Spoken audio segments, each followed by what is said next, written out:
जय हिंद दोस्तों। आज हम आपके लिए बीएसएफ और सीआईएसएफ की रिक्रूटमेंट वीडियो लेकर आए हैं। यह भर्ती से संबंधित है और यह जो बीएसएफ और सीआईएसएफ ने मिलके रिक्रूटमेंट निकाली है, ये स्पेशली जम्मू कश्मीर और लद्दाख कैंडिडेट के लिए, जो जम्मू कश्मीर और लद्दाख से बिलोंग करते हैं, वहाँ रहते हैं, उनके लिए है। उनके लिए जम्मू कश्मीर में रहने वाले जितने भी कैंडिडेट हैं वह इसमें अप्लाई कर सकते हैं। उनके कई सारे कैंपस दिए गए हैं। बीएसएफ ने अपने कुछ फ्रंटियर के नाम दिए हैं जहां पर वो जाकर अपना फॉर्म दे सकते हैं और पीएसटी पीईटी उनका उस एड्रेस पर होगा। और इसमें कई सारे जानकारी है जो आपको मैं उपलब्ध कराना चाहूंगा। जैसे आप देखेंगे यहाँ पे कश्मीर के लिए है ये सिर्फ, और इधर आप देखेंगे तो जो बॉर्डर सिक्योरिटी फोर्स है हमारी बीएसएफ, इसकी रिक्रूटमेंट है, और सीआईएसएफ इसकी रिक्रूटमेंट है। ज्यादातर सीआईएसएफ को लोग चॉइस करते हैं, तो उनके लिए बैलन कोड है। और इसके साथ ही अब आपको बता दूं, ये देखिए आप श्रीनगर फ्रंटियर की जो डिटेल दी है वह आप देख सकते हैं। जो जम्मू कश्मीर के कैंडिडेट हैं वह इनको इस एड्रेस से अच्छी तरीके से परिचित होंगे। और मैं आपको बता दूं, यह अन्य राज्य के लिए नहीं है, सिर्फ जम्मू कश्मीर और जो लद्दाख में कैंडिडेट रहते हैं उन्हीं के लिए वीडियो है।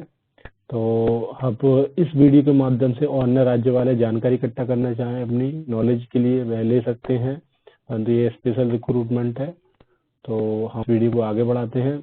अब जैसे ही आप देखेंगे कि जो कांस्टेबल की लेवल पे होती है वह लेवल 3 से चालू हो जाती है, लेवल 3 से चालू होती है। और इसके साथ ही सारे सेंट्रल गवर्नमेंट के जितने भी बेनिफिट होते हैं उन सबको मिलते हैं। एलटीसी रहती है, यूनिफॉर्म अलाउंस रहते हैं, मेडिकल असिस्टेंस रहते हैं, बहुत सारी राशन मनी अलाउंस रहते हैं और भी अलाउंस रहते हैं जो उनको मिलते हैं। इनकी पोस्ट का नाम है वह है कांस्टेबल जीडी। आप देखिए कांस्टेबल जीडी की यह पोस्ट है। उसके साथ ही हम आगे बढ़ते हैं और आगे हम आपको सारी चीजें एक साथ प्रोवाइड कराएंगे। इसमें आप देखेंगे तो इसमें मेल, अब इन्होंने बताया है कि इनको कैसी यानी पोस्ट पर कितने कैंडिडेट चाहिए, कितने पुरुष उम्मीदवार चाहिए, कितने महिला उम्मीदवार चाहिए, तो अब आप इसमें देख सकते हैं। तो मेल कैंडिडेट बात करें सबसे पहले तो बीएसएफ और सीआईएसएफ दोनों का अलग अलग दिया हुआ है। बीएसएफ के लिए जो लद्दाख के कैंडिडेट है, जम्मू कश्मीर और लद्दाख के बॉर्डर क्षेत्र के हैं। अब यहाँ पर भी इनने दो कैटेगरी में बांट दिया है। जो बिल्कुल पीसफुल एरिया में रहते हैं जम्मू कश्मीर के, जो बॉर्डर एरिया में रहते हैं, ठीक है। तो इन्होंने वैकेंसी दी है जनरल की 218 और यही बॉर्डर क्षेत्र के लिए 55 वैकेंसी हैं। यूएस की वैकेंसी भी इंक्लूड की है इनने। यहाँ पर आप इनका आंकड़ा देख सकते हैं। ये सिर्फ बीएसएफ की बात कर रहा हूँ अभी मैं, ठीक है। अब यहाँ एससी की टोटल देख लीजिए आप, इतनी पोस्ट है। अब यही हम बात कर रहे हैं सीआईएसएफ, जो ज्यादातर लोगों की चॉइस होती है सीआईएसएफ में जाने की। तो सीआईएसएफ ने, अब सीआईएसएफ बॉर्डर क्षेत्र में तो होती नहीं है, तो इन्होंने डायरेक्ट इसका पीसफुल एरिया में दे दिया है, ठीक है। अब इसकी जनरल की वैकेंसी भी काफी ज्यादा दी है। एक स्टेट के मुकाबले हम देखें तो काफी ज्यादा वैकेंसी आई है। यहाँ पर मेल कैंडिडेट की बात कर रहे हैं अभी हम, तो ओबीसी की भी दी है, ईडब्ल्यूएस की भी दी है और एसटी की दी है, एससी की दी है। टोटल 566 वैकेंसी एक स्टेट में। सोचिए, कभी इतनी वैकेंसी सीआईएसएफ की एक स्टेट में देखने को नहीं मिलती डायरेक्ट रिक्रूटमेंट में, या तो एसएससी के माध्यम से मिलेगी। तो आप टोटल वैकेंसी यहाँ 1184 सिर्फ ये है मेल के लिए है, मेल कैंडिडेट के लिए 1184। अब यहाँ पर हम फीमेल की बात करें तो बीएसएफ ने दो कैटेगरी में फिर से बांटा है, बॉर्डर क्षेत्र, ठीक है, और पीसफुल एरिया, और इसी प्रकार सीआईएसएफ। और फीमेल कैंडिडेट जैसे कि आप जानते हैं थोड़ी यानी संख्या के हिसाब से निर्धारित की जाती है मेल कैंडिडेट और उसके कैंडिडेट के हिसाब से कि इसमें भर्ती कितनी हो सकती है कैंडिडेट। तो इसमें इन्होंने जो संख्या निर्धारित की है वह 39 है और इसी प्रकार इन्होंने टोटल ले लिए 87 वैकेंसी है, ठीक है। और बॉर्डर क्षेत्र के लिए भी इनने कई अच्छी वैकेंसी दे दी है फिर भी मेरे मुकाबले, और आप 22 वैकेंसी इन्होंने टोटल दी है। इसी प्रकार सीआईएसएफ में भी इन्होंने टोटल 60 वैकेंसी देखिए आप, 63 यानी 172 वैकेंसी टोटल हो गई अपने पास, सारी मिलाकर 172 वैकेंसी हो गई। तो ये जो फीमेल की वैकेंसी है इस पे फीमेल कैंडिडेट अप्लाई कर सकता है वैकेंसी के रिक्रूटमेंट के साथ, और जो मेल है उन पे मेल कर सकता है, ठीक है। अब मेल कैंडिडेट की हम बात करें तो मेल कैंडिडेट के लिए कम वैकेंसी नहीं, बहुत सारी वैकेंसी है। आप निश्चित ही थोड़ा बहुत प्रयास करेंगे अपना, तो जम्मू कश्मीर के जो कैंडिडेट है वो निश्चित ही इसमें भाग लेकर सिलेक्ट हो सकते हैं। और अच्छी जो उनकी सैलरी है वो भी काफ़ी सारी होती है, 21,700 इनकी बेसिक रहती है। सैलरी की कैलकुलेशन कैसे की जाती है मैं दूसरी वीडियो दूंगा, आप इसके लिए चैनल को सब्सक्राइब करें, आपको निश्चित ही सारी सैलरी संबंधित और भर्ती संबंधित वीडियो उसमें मिलती रहेंगी। चलिए आगे बढ़ते हैं हम इसके आगे आप देखेंगे तो इसमें कई सारी एलिजिबिलिटी बताई है इन्होंने, जो अब जैसे आप बेसिक देखते हैं कि कांस्टेबल की जो एलिजिबिलिटी होती है कांस्टेबल की, तो उसमें 23 जो जनरल की कैटेगरी की एज रहती है 23 डिसाइड है। 23 साल तक जो भी कैंडिडेट है वह डाल सकता है। अब 23 यानी कब तक 23, तो इन्होंने डेट भी दी है कि इस डेट से लेके इस डेट तक के बीच में अगर कोई कैंडिडेट की डेट ऑफ बर्थ है तो वो इसमें अप्लाई कर सकता है। बिल्कुल आप निश्चित ही अपनी जो है चेक कर सकते हैं, आप इस डेट के अंदर से ज़्यादा तो नहीं है और इससे कम तो नहीं है, ठीक है ना। तो इसमें आप देख कर, और इनकी जो एज क्राइटेरिया है हमेशा कांस्टेबल की 18 से 23 साल एज रहती है निश्चित ही, ठीक है। अब हम देखते हैं कि ओबीसी के लिए कुछ रिलैक्सेशन मिलता है और SC/ST के लिए कुछ रिलैक्सेशन मिलता है। तो जो ओबीसी की होती है, जैसे जनरल की 23 है तो इनकी हो जाती है 26। तो आप देखेंगे रिलैक्सेशन ओबीसी कैटेगरी के लिए 3 ईयर मिलता है, ठीक है। और ये ओबीसी के लिए हो गया, ठीक है। अब उसके बाद हम यहाँ 5 ईयर रिलैक्सेशन देखेंगे तो वह हमारा SC/ST का रहता है। अब SC/ST 5 साल का ऐसा बेनिफिट लेके इसको 28 साल तक फॉर्म भर सकता है। और ओबीसी 26 साल तक फॉर्म भर सकता है, ठीक है। अब जो 5 year also relaxation this the person, तो ये डोमिसाइल वगैरह स्टेट के लिए है, ये आपकी जानकारी के लिए नहीं है। आप देखेंगे वो 5 ईयर उनके लिए मिलेगा जो अफेक्टेड हुए हैं या 13 हिंदुस्तान के कैंडिडेट थे जो 1947 से पहले के इनके घर परिवार से इधर आ गए थे, तो उनको कुछ बेनिफिट दिए जाते हैं, है ना। वो आपके मतलब का नहीं है। आप यहाँ पर मेन मुद्दे पर आते हैं, हम एजुकेशन क्वालिफिकेशन क्या मांगी जाती है। अब आप देखते हैं कि जो कांस्टेबल की जो पोस्ट होती है, कांस्टेबल की पोस्ट में हमेशा मिनिमम जो योग्यता रहती है वह 10वीं पास रहती है। तो मिनिमम योग्यता है 10वीं पास। आप किसी स्टेट बोर्ड से 10वीं पास की हो आपने, तो आप इसके लिए अप्लाई कर सकते हैं, ठीक है। अब जो फिजिकल स्टैंडर्ड हम बात कर रहे हैं फिजिकल स्टैंडर्ड की, तो इन्होंने जो हाइट का मांगा है वो जम्मू कश्मीर से कम का मांगा है। क्यों? क्योंकि ये हाइट स्टेट वाइज भी डिसाइड रहती है कि आप किस क्षेत्र से हैं। जैसे आप जाएंगे नॉर्थ ईस्ट में तो थोड़ी वहाँ पर एवरेज हाइट मिलती है, तो इसलिए वहाँ की जो हाइट का है वो थोड़ा कम रहता है। और जैसे आप मध्य भाग में आ जाएंगे तो वहाँ पर हाइट नॉर्मल ठीक रहती है ना। तो यहाँ पर हाइट जम्मू कश्मीर के हिसाब से लिया हमने 165 है वो हाइट मांगी है, 170 मांगते हैं हमेशा, 170 सेंटीमीटर मांगते हैं। यहीं पे महिला उम्मीदवार के लिए 155 हाइट मांगी है, तो आप इसको देख लीजिए। उसके बाद चेस्ट का जो रहता है, चेस्ट को अप एंड डाउन यानी फुलाने के बाद फुलाने से पहले कितना रहना चाहिए, तो इन्होंने फुलाने से पहले बोला है कि आप चेस्ट को नॉर्मल आपका चेस्ट होगा 78 सेंटीमीटर का होना चाहिए। इसको मिनिमम जो जीडी की वैकेंसी आ रही है से उनमें 80 का मांगते हैं, है ना। तो आप देखिए, और फुलाने के बाद मिनिमम जो योग्यता रहती है 5 सेंटीमीटर आपका चेस्ट फूल जाना चाहिए, है ना। तो ऐसा नहीं कि आप पहले से ही फुला लें और बाद में फिर फूले ना, तो इसलिए नहीं। आपका जो 78 है वह नॉर्मल चेस्ट होना चाहिए। उसके बाद 5 सेंटीमीटर फुलाने के बाद आप 83 ऊपर जाना चाहिए आपका, ठीक है, या 83 या 83 से ऊपर, ठीक है। अब जो देखो इन्हें हाइट में और रिलैक्सेशन का भी बात कर दी है कि किसको हाइट चेस्ट में रिलैक्सेशन मिल सकता है, ठीक है। अब हाइट की हम बात करें तो minimum height of candidate belonging to schedule tribe, अब एसटी की यहाँ पर बात कर दी है, तो 162 सेंटीमीटर मेल की और 150 सेंटीमीटर फीमेल की, ठीक है। एसटी कैटेगरी के लिए इन हाइट का थोड़ा रिलैक्सेशन दिया है, तो आप उसको देख सकते हैं, ठीक है ना। तो इसी के बाद हम चलते हैं थोड़ा सा और आगे, तो चेस्ट का क्राइटेरिया है।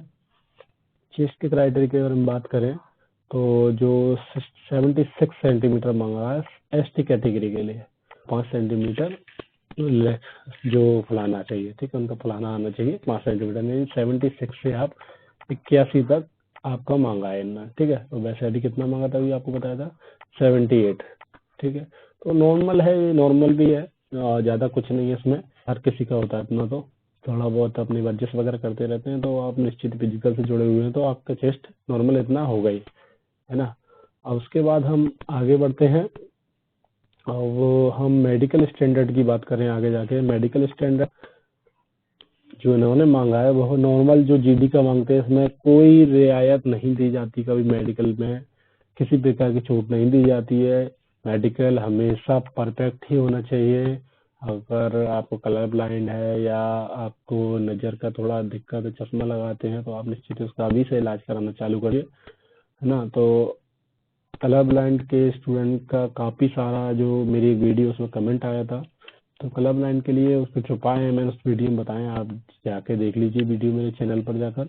अब जो आपके लिए अभी भी इस वीडियो में बता दूं कि जो कलर जो इनकी आंखों की जो मांगी जाती है रिक्वायरमेंट की, उनकी आंखें होनी चाहिए 6/6 और 6/9, ठीक है। और जो इन्होंने क्राइटेरिया बताया है 6/6 और 6/9, ये सबसे उनका न्यूनतम है, यानी इतनी ही होती है, नॉर्मल आंखें ऐसी ही होती है, ठीक है ना। तो इसमें आपको ज्यादा ध्यान नहीं देना, ठीक है। अब वो इन्होंने एक्स सर्विसमैन के लिए भी कुछ वैकेंसी इन्होंने दी है, तो वो आपके लिए नहीं है। एक्स सर्विसमैन कोई डालना चाहे तो जब डाल सकता है ना। तो उसके बाद ऐसा कुछ नहीं है। हाउ टू अप्लाई, सबसे मेन चीज आती है हाउ टू अप्लाई, आप अप्लाई कैसे कर सकते हैं ना। तो अप्लाई करने के लिए उन्होंने बताया है कि आप क्या क्या करना है आपको। नवा पॉइंट है हमारा हाउ टू अप्लाई। तो candidate who filling the above physical medical standards should be personally appear the PST PET care center their the district, ठीक है। Station their application the candidate PST PET candidate along, ठीक। तो इसका आपको कुछ नहीं करना है, ये उन्होंने पुराना क्राइटेरिया बताया है यहाँ पर, ठीक है, जो पहले उन्होंने अप्लाई किया है, ठीक है। अब आपको आगे लेके चलते हैं। अब रिटन टेस्ट वगैरह के बारे में बताया, फिजिकल स्टैंडर्ड के बारे में बताया, फिजिकल में आपको क्या क्या कराया जाएगा, तो आपके लिए दिखा देते हैं हम। PST PET का जो रिक्वायरमेंट है वो क्या क्या रहती है इनकी, तो आप जैसे भी जानते हैं कि जीडी की जो वैकेंसी है उसमें 5 किलोमीटर की रनिंग कराई जाती है। इसके लिए 24 मिनट दिए जाते हैं। कई सारे लोग आ जाते हैं, कई सारे लोग नहीं आ पाते हैं, तो इसको आपकी प्रैक्टिस प्रैक्टिस पर डिपेंड करता है कि आपका क्या है ना। तो 5 किलोमीटर की, देखो यहाँ पर लिखा भी उन्होंने 5 किलोमीटर की रनिंग है, ठीक है, मेल कैंडिडेट के लिए। और 1.6 किलोमीटर की रनिंग फीमेल कैंडिडेट के लिए, या मेल के लिए 24 मिनट का समय है और 8.5 मिनट फीमेल के लिए, है ना। तो ये हमारा वो है। और फिजिकल जो नेचर है उसमें ऐसा कुछ नहीं है जल्दी आ जाएंगे तो आपको कुछ अधिक अंक दे दी जाएंगे, ऐसा कुछ नहीं है। क्वालिफाई नेचर का होता है सिर्फ, तो आपको इतना उसमें ज्यादा करने की जरूरत नहीं है, चोट वगैरह लग जाती है। तो मेडिकल स्टैंडर्ड मैंने आपको बता दिया है। हाँ, एक बात और कि आपको जो शरीर पे जो टैटू वगैरह होते हैं वो नहीं होने चाहिए, या होने चाहिए ऐसी जगह होनी चाहिए जो हिडन हो, यानी आपको दिखे ना वो जगह, है ना। पहली बात तो होना ही नहीं चाहिए। और साइज वगैरह कुछ मेजरमेंट भी होता है कि ऐसा साइज ना हो, तो इससे अच्छा है कि आप टैटू वगैरह बनवाए ना, है ना। तो उसके बाद ये फॉर्म दिया है इन्होंने। अब यहाँ पर हम फॉर्म की बात करें तो देखो इन्होंने एक ही फॉर्म बनाया है जो दोनों का, है ना। तो आप इसको यहाँ फोटो लगेगा, आप देख लीजिए, फोटो की जगह दिए नाम डाल दीजिए, फादर नेम, SC/ST आप कैटेगरी कैसे है ना, आपकी डेट ऑफ बर्थ, ठीक है, आपकी जो डेट ऑफ बर्थ है क्रिश्चियन फॉर्मेट मांगे, ठीक है। और आप किसके लिए डालना चाह रहे हैं, CISF के लिए, BSF के लिए आप प्रेफरेंस दे सकते हैं, आपको पहले क्या चाहिए ना। उसके बाद आपने परमानेंट मांगा है आपसे, है ना। तो आप आगे बढ़ेंगे इस प्रकार। तो आगे बढ़ के आप देखते हैं कि प्रेजेंट एड्रेस की बोला है, फिर ईमेल ID, ये सब किस कैटेगरी से, एजुकेशन क्वालिफिकेशन क्या है, ये सब आप फिल कर सकते हैं। हाइट आपकी कितनी है, चेस्ट आपके कितना है, पहले ही पूछते हैं आपसे, आपका कितना है, वेट कितना है ना। तो आप देखेंगे यहाँ पर उन्होंने पूछा कि आपका चेस्ट मेजरमेंट बताइए, हाइट का मेजरमेंट बताइए, ठीक है, वेट का कितना केजी है आपको, ये पहले ही पूछ लेते हैं। आप अपने में को फिल कर सकते हैं, आप एक बार चेक कर लीजिए आपका कितना क्राइटेरिया है ना। तो पर्टिकुलर प्रेजेंट एम्प्लॉय, अगर आप पहले से किसी सर्विस में हैं, ठीक है, तो उसको आप यहाँ पर मेंशन कर सकते हैं कि मैं यहाँ पर उसमें हूँ। अब आप कहते हैं लिस्ट ऑफ इंक्लूजर, आप क्या क्या इसके अंदर फॉर्म के साथ अटैच करके भेजेंगे, तो सारी मार्क्स वगैरह है ना, आपकी डेट ऑफ बर्थ प्लस जो आपका डोमिसाइल है, डोमिसाइल मेन है यहाँ पर। अगर आप डोमिसाइल नहीं भेजेंगे, क्योंकि यह वैकेंसी जम्मू और लद्दाख के लिए है सर, तो आपको ध्यान रखना है कि जम्मू और लद्दाख कैंडिडेट ही डालना है। तो ठीक है, ये आप देख लीजिए ना, ओबीसी एससी एसटी आप किस कैटेगरी से, तो सब उसमें लगाना है। अगर आपके से पूछा जाएगा कोई केस है आपके जो पेंडिंग चल रहा हो, आपको कभी सर्विस से निकाला गया और नो कर दीजिए, है ना। आपके लिए कोई कोर्ट में का केस चल रहा हो, आप नो कर दीजिए। अगर आपके पास है तो आप लगा दीजिए कि हाँ मेरे पास केस चल रहा है ना। तो ये आप कर सकते हैं। आप डिक्लेरेशन आप खुद ही नहीं पड़ेगी आखिरी में कि मैं ये हूँ, मेरा नाम ये है, मेरे पिताजी का नाम ये है, मैं इतनी एज का हूँ, ठीक है, इतनी एज का हूँ, रेसिडेंट यहाँ का हूँ। और उसके बाद आप यहाँ के हैं, वहाँ का जगह का वो लिख दीजिए, या जम्मू से जम्मू लिख के, तो यहाँ डेट डाल के यहाँ आपने हस्ताक्षर कर दीजिए। उसके बाद इस फॉर्म को आपको फिल करके अच्छी तरीके से सारी सभी डॉक्यूमेंट आपको इसमें लगाना है। इसके बाद उन्होंने एडमिट कार्ड का भी पहले ही ऑप्शन दे दिया है, तो आप इसको भी फिल करेंगे। आप याद रखेंगे, इसे फिल नहीं करेंगे, इसे करेंगे सिर्फ यहाँ पर आपके यह फॉर्म भेजा जाएगा वहाँ के कर्मचारी, ठीक है। तो यहाँ पर ही बनना है, आपका नाम क्या है, पिताजी का नाम क्या है, डेट ऑफ बर्थ क्या है, पोस्टल एड्रेस क्या है, OBC SC ST ex serviceman क्या हो आप, ठीक है। अब ये भी आप फिल नहीं करेंगे, यहाँ आपने साइन करके देंगे, यहाँ पर एक फोटो लगा देंगे। सेल्फ अटेस्टेड याद रखना, उन्होंने लिख के दिया क्लियर के लिए सेल्फ अटेस्टेड करना, तो आप सेल्फ अटेस्टेड करना, ठीक है। यहाँ नीचे का जो पार्ट है पूरा ये वाला, ये वही भरेंगे, आपको नहीं भरना है। आपको सिर्फ ये फॉर्म भरना है, उसमें सारे डॉक्यूमेंट लगाना है। उसके बाद एक लिफाफा लेना है, लिफाफा आप ले लीजिए कैसा आपको चाहिए, आपको छोटा वाला लंबा वाला जो आता है उसमें लगी, उसमें फोल्ड करके अपने डॉक्यूमेंट रख दीजिए। या ए फोर साइज का लिफाफा आता है, मेरे हिसाब से आप ए फोर साइज का लिफाफा लें, उसमें सारे डॉक्यूमेंट सीधे आ जाते हैं, और उसमें आराम से भर के ऊपर लिख दीजिएगा। ए फोर साइज में आप यहाँ पे लिखेंगे application for the post of, आप जिस पोस्ट के लिए अप्लाई कर रहे हैं यहाँ पर, ठीक है, वो लिख देंगे। फिर यहाँ पर टू लगा के यहाँ पर उनका एड्रेस डाल देंगे, ठीक है।